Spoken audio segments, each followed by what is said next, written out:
how do we react to the bucket? I don't know about you guys, but have you ever had like an awkward bucket moment? Yeah. Okay, thank you. Like the people come and you're like, oh my gosh, the connections person, are they looking at me? Like, and it's like, okay, all right. But like, I want us to, like every giving moment, it's important. It's a reflection of our heart to God. And God says, through Paul wrote, he said, listen, don't do it reluctantly. Don't do it out of compulsion. Don't give anymore, please, church. This is crazy, but please don't give on a Sunday morning if you're not doing cheerfully. God doesn't need our money. He wants our hearts. And then he's asked us to be good stewards so that we can be about his kingdom, about his business.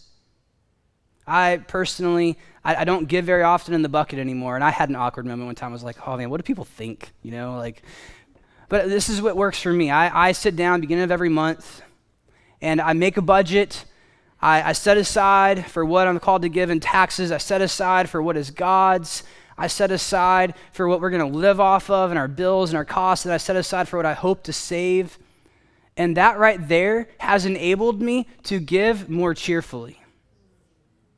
And so I would say if you're not giving cheerfully, it may be because we're not stewarding well what he's already given us. And if we'd go and just steward it well, it's so much more joyful to give when we know that we're doing what he's called us to or being faithful with what he's given us.